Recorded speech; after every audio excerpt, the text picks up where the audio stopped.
ఈరోజు వచ్చేసి మనకి మార్కెట్ మార్నింగ్ నెగిటివ్ ఓపెన్ అయినప్పటికీ ఈవినింగ్ వచ్చేసరికి పాజిటివ్ క్లోజ్ అయింది. యుఎస్ ఇరాన్ మధ్య ప్రాబ్లం ఇంకా క్లియర్ అవ్వలేదు. స్టేట్ ఆఫ్ హార్మోజ్ క్లోజ్ చేసామని ఇరాన్ వాళ్ళు, స్టేట్ ఆఫ్ హార్మోజ్ ఓపెన్ లో ఉందని యుఎస్ వాళ్ళు చెప్తూ వస్తున్నారు. బట్ అది ఇంకా ఎలాంటి క్లారిటీ లేదు. బట్ ఈరోజు మార్కెట్ పాజిటివ్ ఉన్నాయి. కన్నులు వచ్చేసరికి మార్కెట్ పడడం వల్ల కొన్ని స్టాక్స్ అట్రాక్షన్ వాల్యుయేషన్ లో ఉన్నాయి. సో కాబట్టి బై అండ్ డిప్స్ మోడ్ లో కొన్ని స్టాక్స్ లో బయింగ్ జరిగింది.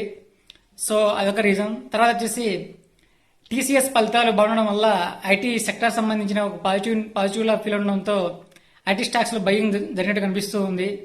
సో అది కూడా మార్కెట్ హెల్ప్ చేసింది. నెక్స్ట్ వచ్చేసి మేజర్ గా వచ్చేసి ఎఫ్ఐఎస్ బయింగ్. మార్నింగ్ వీడియోలో అలా చెప్పాము, ఇప్పుడు మళ్ళీ చెప్తున్నా. ముందు వీక్ లో ఒక్క థర్స్డే మినహాయించి మొత్తం మిగతా అన్ని రోజులు ఎఫ్ఐఎస్ బై చేశారు. సో ఆ సెంటిమెంట్ గట్టిగా వర్క్ అయ్యి కనిపిస్తుంది. సో ఎఫ్ఐఎస్ బై చేస్తే మనకి ఒక రకమైన నెగిటివ్నెస్ ఉన్నప్పటికీ కూడా మన మార్కెట్ మూవ్ అవడానికి ఛాన్స్ ఉంటుంది. సో ఈ రోజు అదే జరిగినట్టుగా కనిపిస్తూ ఉంది.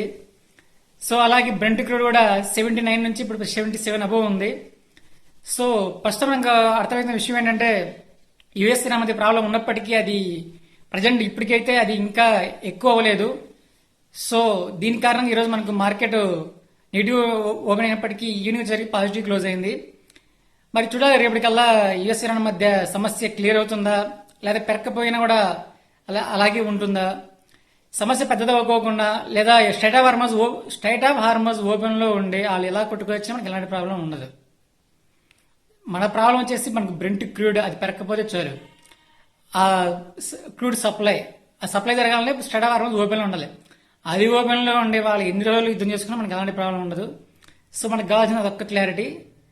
చూద్దాం మరి మార్నింగ్ కల్లా ఏమన్నా స్టేట్ ఆఫ్ హార్మోజ్ ఓపెన్ లో ఉంటుందో క్లోజ్ ఉంటుందో తెలుస్తుంది. ప్రజెంట్ అయితే మనకి ఎఫ్ఐఎస్ బయింగ్ చాలా హెల్ప్ చేస్తూ ఉంది. సో ఈ రోజు కూడా ఎఫ్ఐఎస్ బై చేసింటే మాత్రం మన మార్కెట్ పాజిటివ్ ముందుకు వెళ్ళడానికి ఛాన్స్ ఉంటుంది.